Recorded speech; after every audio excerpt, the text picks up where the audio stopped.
जय जगन्नाथ बंधुगण आज आम जानिबा 22 सेप्टेम्बर 2024 रविवार दिनर द्वादश राशि राशिफल विषय। एही दैनिक राशिफल चंद्रको गोचर गणना को नहीं आधारित एवं चंद्रको गोचर गणना आम जीवन में बहुत प्रभाव पकई थाए। तो आसंतु सर्वप्रथमे जानिबा आजिर तिथि और राशि नक्षत्र विषय। आज होउची 22 सेप्टेम्बर 2024 रविवार आश्विन कृष्ण पक्ष पंचमी दिवा 3 घंटा 44 मिनिट गते षष्ठी।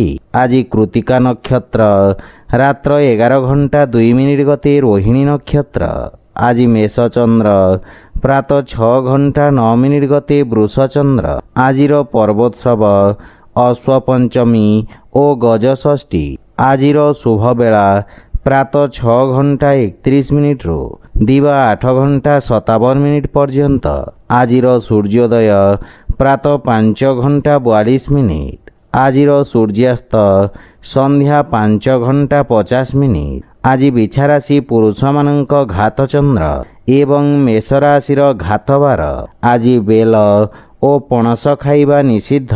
तो बंधुगण आसंतु जानिबा आजिर राशिफल विषय। ता पूर्वरु आम चैनल को जो मैंने नुआ करी आछंती तले थिबा लाल रंगर सब्सक्राइब बटन को दबाई आम चैनल को सब्सक्राइब करंतो और पाखरे थिबा घंटी बटन को दबाई ऑल रे सिलेक्ट करंतो। कहीं आमे अपलोड करितबा प्रत्येक वीडियो रो नोटिफिकेशन आपण सर्वप्रथमे पाई परिबे। तो प्रथमे जानिबा मेष राशि विषय। चंद्रदेवंक आपणक द्वितीय भाव रे गोचर आपणक कलात्मक तथा रचनात्मक पक्ष को प्रकाशित करिब। आपणक प्रतिभा को समाज रे परिचय और प्रसिद्धि मिलिब। सामाजिक कार्य क्षेत्र रे आपणक योगदानर प्रशंसा हेब। आपणक व्यक्तित्वर चारिपार्श्वरे चर्चा हेब। पारिवारिक जीवन रे परिवारर पूर्ण सहयोग मिलिब तथा पितांक मार्गदर्शन आपणक कार्यक्षेत्र रे सफलता तथा प्रसिद्धि अर्जन करिबे। पारिवारिक सदस्यंक सहित उत्तम समय अतिबाहित करिबे एवं कोनोसी कार्य रे आवश्यकता थिले यात्रा करंतो अन्यथा यात्रा करिबा उचित नुहे। आर्थिक स्थिति क्षेत्र रे समय उत्तम अनुकूल रहिब एवं मध्यम अवधिर निवेश लाभदायक साब्यस्त हेब। स्वास्थ्य अवस्था को नहीं असावधानता आपणक चिंतार कारण हेब। पूर्वरु देखा दउथवा दूरत्वर अंत घटिब एवं आर्थिक स्थिति क्षेत्र रे सुधार आसिब। पारिवारिक संपत्ति रे मध्य वृद्धि घटिब किंतु कार्य व्यस्तता कारणरू किछि शारीरिक थकापण अनुभव करिबे। सेतिपई खाद्यपेय प्रति विशेष ध्यान रखंतु।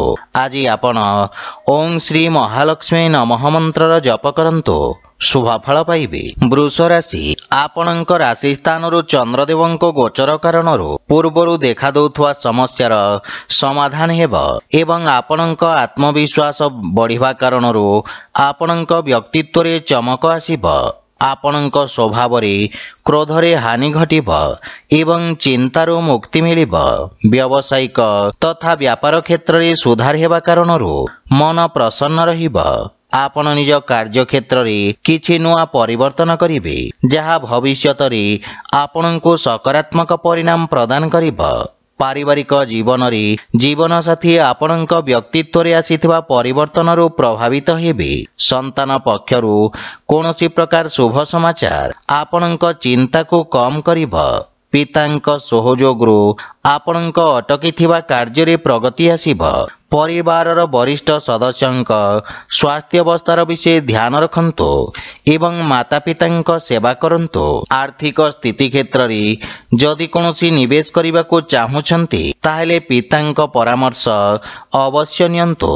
परिवारर अनावश्यक खर्च रे नियंत्रण लागि रहिब किंतु दिनचर्या प्रभावित हेबा कारणरू कार्य रे बाधा विघ्न देखा देई पारे। सेथिपई स्वास्थ्य प्रति सचेत रहंतु। आज आपण गोपाल सहस्र नामर पाठ करंतु शुभ फल पाइबे। मिथुन राशि आपणक द्वादश भाव रे चंद्रदेवंक गोचर व्यवसाय रे किछि हानिर जोग उत्पन्न करि पारे। कार्य क्षेत्र रे किछि अप्रिय स्थिति उत्पन्न होई पारे। एही समय आपणको निज लंबित कार्य को ପୂରଣ କରିବାର ଅବସର ପ୍ରଦାନ କରିବ। ସେଥିପାଇଁ କୌଣସି ନୂଆ କାର୍ଯ୍ୟ ହାତକୁ ନିଅନ୍ତୁ ନାହିଁ। ଅସୁରକ୍ଷିତ କାର୍ଯ୍ୟରେ କ୍ଷତିର ସମ୍ଭାବନା ରହିଛି। ବିଶେଷ ରୂପରେ କୌଣସି ପ୍ରକାର ନିବେଶରୁ ଆଜି ଆପଣ ଦୂରେଇ ରୁହନ୍ତୁ। ରୋଜଗାର କ୍ଷେତ୍ରରେ କୌଣସି ପରିବର୍ତ୍ତନ ପାଇଁ ମଧ୍ୟ ସମୟ ଶୁଭ ନୁହେଁ ଏବଂ ପାରିବାରିକ ଜୀବନରେ ସ୍ଥିତି ସାମାନ୍ୟ ସଂଘର୍ଷପୂର୍ଣ୍ଣ ରହିବ। ବିଶେଷ ରୂପରେ କୌଣସି ପ୍ରକାର ଅନାବଶ୍ୟକ ଋଣ ଦେବା ନେବାରୁ ଆପଣ ଦୂରେଇ ରୁହନ୍ତୁ, ଅନ୍ୟଥା କ୍ଷତିର ସମ୍ଭାବନା ରହିଛି।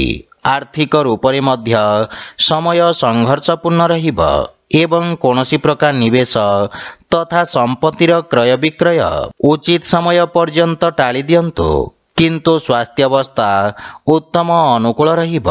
ଆଜି ଆପଣ ତୁଳସୀ ବୃକ୍ଷରେ ଜଳ ଅର୍ପଣ କରନ୍ତୁ, ଶୁଭ ଫଳ ପାଇବେ।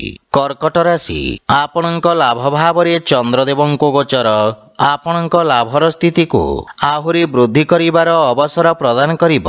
ଅଟକିଥିବା କାର୍ଯ୍ୟରେ ପ୍ରଗତି ଆସିବ ଏବଂ ଆକସ୍ମିକ ଧନ ଲାଭର ଯୋଗ ରହିଛି। ବାଣିଜ୍ୟ ବ୍ୟବସାୟ କ୍ଷେତ୍ରରେ ଆପଣଙ୍କ ଦ୍ୱାରା ପୂର୍ବରୁ କରାଯାଇଥିବା କାର୍ଯ୍ୟ ଆପଣଙ୍କୁ ଉତ୍ତମ ପରିଣାମ ପ୍ରଦାନ କରିବ। ବ୍ୟବସାୟରେ ବୃଦ୍ଧି ହେବ ତଥା ପଦୋନ୍ନତି ଓ ବେତନ ବୃଦ୍ଧିର ସମ୍ଭାବନା ରହିଛି। ପାରିବାରିକ ଜୀବନରେ ଜୀବନସାଥୀଙ୍କ ସହିତ କୌଣସି କଥାକୁ ନେଇ ମନମତାନ୍ତର ଦେଖାଦେଇପାରେ। ମାତାଙ୍କ ପକ୍ଷରୁ ପୂର୍ଣ୍ଣ ସହଯୋଗ ଆପଣଙ୍କୁ ପ୍ରାପ୍ତି ହେବ ଏବଂ ପାରିବାରିକ ବାତାବରଣ ସୁଖଦ ରହିବ। ଛୋଟ ବାଳକମାନଙ୍କ ସହିତ ଆପଣ ଉତ୍ତମ ସମୟ ବ୍ୟତୀତ କରିବେ ତଥା ଆପଣଙ୍କ କାର୍ଯ୍ୟବ୍ୟସ୍ତତାରେ ବୃଦ୍ଧି ଘଟିବ। ପ୍ରେମ ଜୀବନରେ ନୂଆ ଉର୍ଜାର ସଞ୍ଚାର ହେବ। ଆର୍ଥିକ ସ୍ଥିତି ସୁଦୃଢ଼ ହେବାକୁ ଲାଗିବ। ଅନାବଶ୍ୟକ ଖର୍ଚ୍ଚରେ ନିୟନ୍ତ୍ରଣ କରିବାର ଆବଶ୍ୟକତା ରହିଛି ଏବଂ ଏହା ସହିତ ସ୍ୱାସ୍ଥ୍ୟ ପ୍ରତି ମଧ୍ୟ ବିଶେଷ ଧ୍ୟାନ ରଖନ୍ତୁ ଏବଂ ଦିନଚର୍ଯ୍ୟାକୁ ନିୟମିତ ରଖିବାର ପ୍ରୟାସ ସହାୟକ ସିଦ୍ଧ ହେବ। ଆଜି ଆପଣ ଗୋମାତାଙ୍କୁ ଖାଇବାକୁ ଦିଅନ୍ତୁ, ଶୁଭ ଫଳ ପାଇବେ। ସିଂହ ରାଶି, ଆଜି ଆପଣଙ୍କ କାର୍ଯ୍ୟକ୍ଷେତ୍ରରେ ନୂଆ ଯୋଜନାରେ ପ୍ରଗତି ହେବ। ବ୍ୟବସାୟୀ ମାନଙ୍କ ପାଇଁ ରୋଜଗାରର ନୂଆ ଉତ୍ତମ ଅବସର ପ୍ରାପ୍ତି ହେବ। ଉଚ୍ଚ ଅଧିକାରୀଙ୍କ ପୂର୍ଣ୍ଣ ସହଯୋଗ ମିଳିବ ଏବଂ ରାଜକୀୟ ପକ୍ଷରେ ଯୋଡ଼ି ହୋଇଥିବା ବ୍ୟକ୍ତିଙ୍କୁ ଆର୍ଥିକ ଲାଭ ମିଳିବ। ନୂଆ ବ୍ୟବସାୟର ପ୍ରାରମ୍ଭ କରିବା ପାଇଁ ସମୟ ଅତ୍ୟନ୍ତ ଶୁଭ ରହିବ ଏବଂ ଲାଭର ସ୍ଥିତି ଉତ୍ତମ ଅନୁକୂଳ ରହିଛି। ଆପଣଙ୍କ ନୂଆ ବିଚାର ତଥା କ୍ରାନ୍ତିକାରୀ ଭାବନା କାର୍ଯ୍ୟକ୍ଷେତ୍ରରେ ଉତ୍ତମ ପରିଣାମ ପ୍ରଦାନ କରିବ। ପାରିବାରିକ ଜୀବନରେ ପିତାଙ୍କ ସମ୍ପର୍କରେ ସୁଧାର ଆସିବ ଏବଂ ପରିବାରରେ ହସ ଖୁସିର ବାତାବରଣ ଲାଗି ରହିବ। ସନ୍ତାନ ଆପଣଙ୍କ ମାର୍ଗଦର୍ଶନର ଅନୁସରଣ କରିବେ ଏବଂ ଆପଣ ଜୀବନସାଥୀଙ୍କ ଭାବନାକୁ ସମ୍ମାନ କରିବେ। ସେଥିପାଇଁ ପ୍ରେମରେ ମଧୁରତାର ଭାବ ରହିବ। ଆର୍ଥିକ ସ୍ଥିତିରେ ଆୟର ନୂଆ ସ୍ରୋତର ନିର୍ମାଣ ହେବ। ଆର୍ଥିକ ସ୍ଥିତି ପୂର୍ବ ଅପେକ୍ଷା ସୁଦୃଢ଼ ହେବାକୁ ଲାଗିବ ଏବଂ ସ୍ୱାସ୍ଥ୍ୟାବସ୍ଥା ଉତ୍ତମ ଅନୁକୂଳ ରହିଛି। କିନ୍ତୁ ଶ୍ୱାସ ସମ୍ବନ୍ଧିତ ରୋଗୀ ସ୍ୱାସ୍ଥ୍ୟାବସ୍ଥାର ବିଶେଷ ଧ୍ୟାନ ରଖନ୍ତୁ। ଆଜି ଆପଣ ଅସହାୟ ଗରିବ ବ୍ୟକ୍ତିଙ୍କୁ ସାହାଯ୍ୟ କରନ୍ତୁ, ଶୁଭ ଫଳ ପାଇବେ। କନ୍ୟା ରାଶି, ଆପଣଙ୍କ ଭାଗ୍ୟ ଭାବରେ ଚନ୍ଦ୍ରଦେବଙ୍କ ଗୋଚର ପୂର୍ବ ସମୟରୁ ଚାଲି ଆସୁଥିବା ସମସ୍ୟାର ସ୍ଥିତିରେ ସୁଧାର ଆଣିବ ଏବଂ ଭାଗ୍ୟ ଆପଣଙ୍କ ସପକ୍ଷରେ ରହିବ। ଅସୁରକ୍ଷିତ କାର୍ଯ୍ୟ ତଥା ସେୟାର ମାର୍କେଟ ଆଦିରେ ଲାଭବାନ ହେବେ। ବିଦ୍ୟାର୍ଥୀ ଛାତ୍ରଛାତ୍ରୀମାନଙ୍କ ପାଇଁ ସମୟ ଅନୁକୂଳ ହେବାକୁ ଲାଗିବ। ରୋଜଗାର ପାଇଁ ପ୍ରୟାସରତ ବ୍ୟକ୍ତିଙ୍କୁ କିଛି ଶୁଭ ସମାଚାର ମିଳିବ ଏବଂ ପାରିବାରିକ ସମ୍ପର୍କରେ ଦେଖାଦେଉଥିବା କଠୋରତା ଦୂର ହେବ। ମାନସିକ ଚିନ୍ତାରୁ ମୁକ୍ତି ମିଳିବ। ପରିବାର ସଦସ୍ୟଙ୍କ ସହଯୋଗ ପ୍ରାପ୍ତ ହେବାରୁ ବ୍ୟବସାୟିକ କ୍ଷେତ୍ରରେ ମଧ୍ୟ ସନ୍ତୁଷ୍ଟି ଅନୁଭବ କରିବେ। ପୂର୍ବରୁ ଦେଖାଦେଉଥିବା ସମସ୍ୟାରୁ ମୁକ୍ତି ମିଳିବ ଏବଂ ମାତାଙ୍କ ସହିତ ନିଜ ସମ୍ପର୍କର ବିଶେଷ ଧ୍ୟାନ ରଖନ୍ତୁ। ଛୋଟ ଭାଇ ଭଉଣୀଙ୍କ ସହଯୋଗରୁ ଲାଭ ପ୍ରାପ୍ତି ହେବ ଏବଂ ଆର୍ଥିକ ସ୍ଥିତିରେ ସେୟାର ମାର୍କେଟ ଆଦିରୁ ଆକସ୍ମିକ ଲାଭର ଯୋଗ ରହିଛି। ଆର୍ଥିକ ସ୍ଥିତି କ୍ଷେତ୍ରର ସୁଧାର ହେବ। ସ୍ୱାସ୍ଥ୍ୟ ପକ୍ଷ ଆହୁରି ମଜବୁତ ହେବାକୁ ଲାଗିବ। ଅସ୍ଥାୟୀ ରୋଗରୁ ମୁକ୍ତି ମିଳିବ। ଆଜି ଆପଣ ଭଗବାନ ଶିବଙ୍କ ଆରାଧନା କରନ୍ତୁ, ଶୁଭ ଫଳ ପାଇବେ। ତୁଳା ରାଶି, ଆପଣଙ୍କ ଅଷ୍ଟମ ଭାବରେ ଚନ୍ଦ୍ରଦେବଙ୍କ ଗୋଚର କାରଣରୁ ଆପଣଙ୍କୁ ନିଜ କାର୍ଯ୍ୟରେ କିଛି ସମସ୍ୟାର ସାମ୍ନା କରିବାକୁ ପଡ଼ିପାରେ, କିନ୍ତୁ ଆକସ୍ମିକ ଧନଲାଭର ଯୋଗ ରହିଛି। ସାମାଜିକ କାର୍ଯ୍ୟରେ ଆପଣଙ୍କ ଯୋଗଦାନ ଆପଣଙ୍କ ପ୍ରଭାବ କ୍ଷେତ୍ରରେ ବୃଦ୍ଧି କରିବ। ବିପରୀତ ପରିସ୍ଥିତିରେ ମଧ୍ୟ ଆପଣଙ୍କ କାର୍ଯ୍ୟ କରିବାର କ୍ଷମତା ଆପଣଙ୍କ ସହକର୍ମୀମାନଙ୍କୁ ପ୍ରଭାବିତ କରିବ। ପାରିବାରିକ ଜୀବନରେ ପରିବାରର କୌଣସି ସଦସ୍ୟଙ୍କ ସହିତ ମତଭେଦ ଦେଖାଦେଇପାରେ, କିନ୍ତୁ ଆପଣ ନିଜ ବାଣୀର କୌଶଳରେ ସମସ୍ତଙ୍କୁ ପ୍ରଭାବିତ କରିବେ। ଜୀବନସାଥୀଙ୍କ ସହିତ ସମ୍ପର୍କରେ ପ୍ରଗାଢ଼ତା ଆସିବ, କିନ୍ତୁ ପିତାଙ୍କ ସ୍ୱାସ୍ଥ୍ୟାବସ୍ଥାର ବିଷୟ ଧ୍ୟାନ ରଖନ୍ତୁ। ପ୍ରେମ ସମ୍ବନ୍ଧରେ ମାନସିକ ଶାନ୍ତି ବା ପ୍ରସନ୍ନତା ଅନୁଭବ କରିବେ ଏବଂ ଆର୍ଥିକ ସ୍ଥିତିରେ ଆର୍ଥିକ ଲାଭ ମିଳିବ। ଶୁଭ କାର୍ଯ୍ୟରେ କରାଯାଇଥିବା ନିବେଶ ଆପଣଙ୍କ ଲାଭର ସ୍ଥିତିକୁ ଦ୍ୱିଗୁଣିତ କରିବ। ମାନସିକ ଚିନ୍ତା ସ୍ୱାସ୍ଥ୍ୟାବସ୍ଥାକୁ ଖରାପ କରିପାରେ। ବିଶେଷ ରୂପରେ ଅନିୟମିତ ରକ୍ତଚାପ ରୋଗୀଙ୍କୁ ସ୍ୱାସ୍ଥ୍ୟାବସ୍ଥାର ଧ୍ୟାନ ରଖିବା ଉଚିତ। ଆଜି ଆପଣ ଗୋମାତାଙ୍କୁ ଖାଇବାକୁ ଦିଅନ୍ତୁ, ଶୁଭଫଳ ପାଇବେ। ବିଛା ରାଶି ଆପଣଙ୍କ ସପ୍ତମ ଭାବରେ ଚନ୍ଦ୍ରଦେବଙ୍କ ଗୋଚର ଆପଣଙ୍କୁ ନିଜ ସମସ୍ତ ସମସ୍ୟାକୁ ସାମ୍ନା କରିବାର ଶକ୍ତି ପ୍ରଦାନ କରିବ। ଆପଣଙ୍କୁ ଉଚ୍ଚ ଅଧିକାରୀଙ୍କ ସହଯୋଗ ପ୍ରାପ୍ତି ହେବ ଏବଂ ସମସ୍ତ ନିର୍ଣ୍ଣୟ ଆପଣଙ୍କୁ ଆଶାତୀତ ସଫଳତା ପ୍ରଦାନ କରିବ।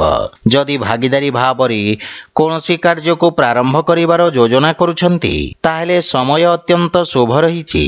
ବିଦ୍ୟାର୍ଥୀ ଛାତ୍ରଛାତ୍ରୀମାନଙ୍କୁ କିଛି ନୂଆ ଶିଖିବାର ଅବସର ମିଳିବ ଏବଂ ପାରିବାରିକ ଜୀବନରେ ଯେକୌଣସି ନୂଆ କାର୍ଯ୍ୟ ମାତାପିତାଙ୍କ ଆଶୀର୍ବାଦ ନେଇକି କରନ୍ତୁ, ସଫଳତା ପାଇପାରିବେ। ସନ୍ତାନଙ୍କ ସ୍ୱାସ୍ଥ୍ୟ ତଥା ଭବିଷ୍ୟତ ସମ୍ବନ୍ଧିତ ଚିନ୍ତା ଆପଣଙ୍କୁ ବ୍ୟଥିତ କରିବ। ଜୀବନସାଥୀଙ୍କ ସହିତ ସମ୍ପର୍କରେ ମଧୁରତା ଆସିବ ଏବଂ ପରସ୍ପରର ଭୁଲ ବୁଝାମଣା ଦୂର ହେବାକୁ ଲାଗିବ। ପ୍ରେମ ଜୀବନରେ ଏକ ନୂଆ ଜୀବନର ପ୍ରାରମ୍ଭ ହେବ। ଆର୍ଥିକ ସ୍ଥିତି ସୁଦୃଢ଼ ହେବା ସହିତ ଆଂଶିକ ଲାଭ ମଧ୍ୟ ମିଳିବ। ରାଜକୀୟ କାର୍ଯ୍ୟରେ ସଫଳତା ପ୍ରାପ୍ତ କରିବେ ଏବଂ ପେଟ ସମ୍ବନ୍ଧିତ ରୋଗରୁ ମୁକ୍ତି ମିଳିବ, କିନ୍ତୁ ସ୍ୱାସ୍ଥ୍ୟାବସ୍ଥାର ବିଷୟ ଧ୍ୟାନ ରଖନ୍ତୁ। ଆଜି ଆପଣ ଭଗବାନ ବିଷ୍ଣୁଙ୍କୁ ତୁଳସୀ ଦଳ ଅର୍ପଣ କରନ୍ତୁ, ଶୁଭଫଳ ପାଇବେ। ଧନୁରାଶି ଚନ୍ଦ୍ରଦେବଙ୍କ ଆପଣଙ୍କ ଷଷ୍ଠ ଭାବରେ ଗୋଚର ଆପଣଙ୍କ ଖର୍ଚ୍ଚରେ ବୃଦ୍ଧି ଘଟାଇବ। ଆପଣ ନିଜ ବୁଦ୍ଧିବଳ ଓ କୌଶଳରେ ନିଜ ସମସ୍ତ ଲକ୍ଷ୍ୟକୁ ପ୍ରାପ୍ତ କରିବେ। ଆପଣଙ୍କ କିଛି ଗୁପ୍ତ ଶତ୍ରୁ ଆପଣଙ୍କ ଛବିକୁ ଖରାପ କରିବାର ପ୍ରୟାସ କରିବେ। ନୂଆ ଲୋକଙ୍କ ସହିତ ଦେଖା ସାକ୍ଷାତ ହେବ ଏବଂ କ୍ୟାରିୟରରେ ଉତ୍ତମ ଉନ୍ନତିର ଯୋଗ ରହିଛି। କୌଣସି ପ୍ରକାର ନୂଆ କାର୍ଯ୍ୟରେ ଆପଣ ମନ ବଳେଇବେ। କାର୍ଯ୍ୟକ୍ଷେତ୍ରର ସ୍ଥିତିରେ ସୁଧାର ଆସିବ ଏବଂ ସହଯୋଗୀଙ୍କ ପରାମର୍ଶ ଲାଭଦାୟକ ସାବ୍ୟସ୍ତ ହେବ। ପାରିବାରିକ ଜୀବନରେ ପରିବାର ସଦସ୍ୟଙ୍କ ପୂର୍ଣ୍ଣ ସହଯୋଗ ମିଳିବ ଏବଂ ମାର୍ଗଦର୍ଶନ ପ୍ରାପ୍ତି ହେବ। ପରିବାର ସଦସ୍ୟଙ୍କ ସ୍ୱାସ୍ଥ୍ୟାବସ୍ଥାର ବିଷୟ ଧ୍ୟାନ ରଖନ୍ତୁ। ପ୍ରେମ ଜୀବନରେ ବାଣୀର କଠୋରତା କାରଣରୁ ସମ୍ବନ୍ଧରେ ଫାଟ ସୃଷ୍ଟି ହୋଇପାରେ। ସେଥିପାଇଁ ଅନାବଶ୍ୟକ ଯୁକ୍ତିତର୍କ ଓ ବାଦ ବିବାଦରୁ ଆପଣ ଦୂରେଇ ରୁହନ୍ତୁ। ଆର୍ଥିକ ସ୍ଥିତି କ୍ଷେତ୍ରରେ ବନ୍ଧୁମିତ୍ର ବା ସମ୍ପର୍କୀୟଙ୍କ ଠାରୁ ଆର୍ଥିକ ସହଯୋଗ ମିଳିବାର ସମ୍ଭାବନା ରହିଛି। ଆଜି ଆପଣ ପକ୍ଷୀଙ୍କୁ ଦାନା ଖାଇବାକୁ ଦିଅନ୍ତୁ, ଶୁଭଫଳ ପାଇବେ। ମକର ରାଶି ଆପଣଙ୍କ ରାଶି ସ୍ଥାନରୁ ପଞ୍ଚମ ଭାବରେ ଚନ୍ଦ୍ରଦେବଙ୍କ ଗୋଚର ଆପଣଙ୍କ ରଚନାତ୍ମକ କ୍ଷମତାର ବୃଦ୍ଧି ଘଟାଇବ। ସଙ୍ଗୀତ ଓ ସାହିତ୍ୟ କ୍ଷେତ୍ରରେ ଜଡ଼ିତ ବ୍ୟକ୍ତିଙ୍କୁ ନୂଆ ଅବସର ପ୍ରାପ୍ତି ହେବ। ବ୍ୟବସାୟରେ ସହଯୋଗୀଙ୍କ ଦ୍ୱାରା ଲାଭର ସ୍ଥିତିରେ ବୃଦ୍ଧି ଘଟିବ। କାର୍ଯ୍ୟକ୍ଷେତ୍ରର ବିସ୍ତାର ହେବାର ଯୋଗ ରହିଛି ଏବଂ ବିଦ୍ୟାର୍ଥୀ ଛାତ୍ରଛାତ୍ରୀମାନଙ୍କ ପାଇଁ ମଧ୍ୟ ସମୟ ଉତ୍ତମ ପରିଣାମ ପ୍ରଦାନକାରୀ ରହିବ। ଆପଣ ନିଜର ସମସ୍ତ ଲକ୍ଷ୍ୟକୁ ପୂରଣ କରି ମାତାପିତା ଓ ଗୁରୁଜନଙ୍କୁ ଗୌରବାନ୍ୱିତ କରିବେ। ପାରିବାରିକ ଜୀବନରେ ପରିବାରରେ ହସ ଖୁସି ଓ ସୁଖ ଶାନ୍ତିର ବାତାବରଣ ଲାଗି ରହିବ। ମାତାଙ୍କ ସହିତ ଥିବା ମନମତାନ୍ତର ଦୂର ହେବ ଏବଂ ସନ୍ତାନଙ୍କ ଉନ୍ନତିରେ ଆପଣ ବିଶେଷ ଆନନ୍ଦ ଅନୁଭବ କରିବେ ତଥା ସନ୍ତାନ ଆପଣଙ୍କ ଆଜ୍ଞାର ପାଳନ କରିବେ। ଭାଇ ଭଉଣୀଙ୍କ ସହଯୋଗରୁ ଆପଣ ସମସ୍ତ କାର୍ଯ୍ୟରେ ସଫଳତା ଅର୍ଜନ କରିବେ। ଆର୍ଥିକ ସ୍ଥିତି ମଧ୍ୟମ ଧରଣର ରହିବ। ବ୍ୟାପାର ବାଣିଜ୍ୟ କ୍ଷେତ୍ରରେ ଆଶାତୀତ ପରିଣାମ ପାଇବା ପାଇଁ ଅଧିକ ପ୍ରୟତ୍ନ କରିବାର ଆବଶ୍ୟକତା ରହିଛି। ସ୍ୱାସ୍ଥ୍ୟାବସ୍ଥାରେ ସୁଧାର ଆସିବ ଏବଂ ଅଧିକ କାର୍ଯ୍ୟବ୍ୟସ୍ତତା କାରଣରୁ କିଛି ଥକାପଣ ଅନୁଭବ କରିବେ। ଆଜି ଆପଣ ଶ୍ରୀ ଜଗନ୍ନାଥଙ୍କ ପୂଜାର୍ଚ୍ଚନା କରନ୍ତୁ, ଶୁଭ ଫଳ ପାଇବେ। କୁମ୍ଭ ରାଶି, ଆପଣଙ୍କ ରାଶିରୁ ଚତୁର୍ଥ ଭାବରେ ଚନ୍ଦ୍ରଦେବଙ୍କ ଗୋଚର ଆପଣଙ୍କ ବ୍ୟବସାୟରେ କିଛି ଉଚ୍ଚନୀଚର ସ୍ଥିତି ଉତ୍ପନ୍ନ କରିବ। ଲାଭ ପାଇବା ପାଇଁ ସମୟର ଅପେକ୍ଷା କରିବାକୁ ପଡ଼ିବ ଏବଂ ଆଶାତୀତ ପରିଣାମ ନ ପାଇବାରୁ ମାନସିକ ଚିନ୍ତା ଲାଗି ରହିବ। ଆପଣଙ୍କ ବ୍ୟବସାୟର ବିସ୍ତାର ବିଶେଷଜ୍ଞଙ୍କ ପରାମର୍ଶ ଅନୁଯାୟୀ କରନ୍ତୁ। କୌଣସି ପ୍ରକାର ଅସୁରକ୍ଷିତ କାର୍ଯ୍ୟ କରିବା ପୂର୍ବରୁ ଭଲ ଭାବରେ ବୁଝାମଣା କରିନିଅନ୍ତୁ।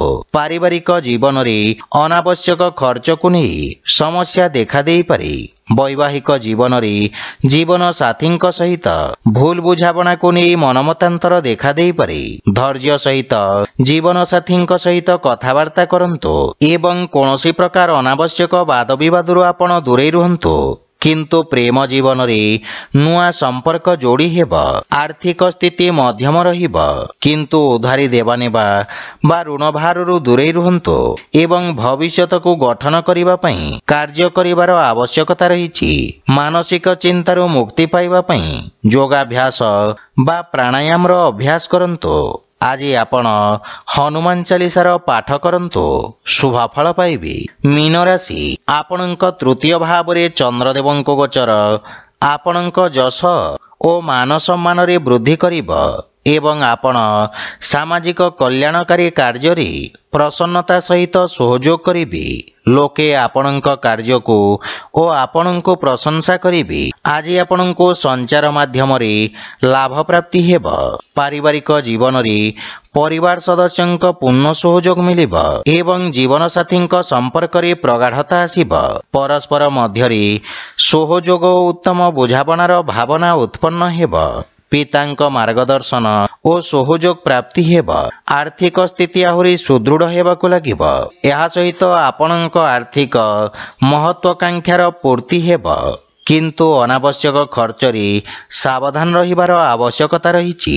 ପରିବାରର ସମସ୍ତ ସଦସ୍ୟଙ୍କ ସ୍ୱାସ୍ଥ୍ୟାବସ୍ଥାରେ ସୁଧାର ହେବ, ସେଥିପାଇଁ ସ୍ୱାସ୍ଥ୍ୟ ସମ୍ବନ୍ଧିତ ନିୟମର ପୂର୍ଣ୍ଣ ପାଳନ କରନ୍ତୁ ଏବଂ ଦୈନିକ ଦିନଚର୍ଯ୍ୟାକୁ ବ୍ୟବସ୍ଥିତ ରଖନ୍ତୁ। ଆଜି ଆପଣ ଗୋମାତାଙ୍କୁ ଦାନା ଖାଇବାକୁ ଦିଅନ୍ତୁ, ଶୁଭ ଫଳ ପାଇବେ। ତ ବନ୍ଧୁଗଣ, ଏହା ଥିଲା ଆଜିର ରାଶିଫଳ ବିଷୟରେ। ଯଦି ଭିଡ଼ିଓଟି ଆପଣମାନଙ୍କୁ ଭଲ ଲାଗିଥାଏ, ଲାଇକ୍, ସେୟାର ଓ କମେଣ୍ଟ କରି ଜଣାନ୍ତୁ ଏବଂ ଆମ ଚ୍ୟାନେଲକୁ ସବସ୍କ୍ରାଇବ୍ କରନ୍ତୁ। ଜୟ ଜଗନ୍ନାଥ।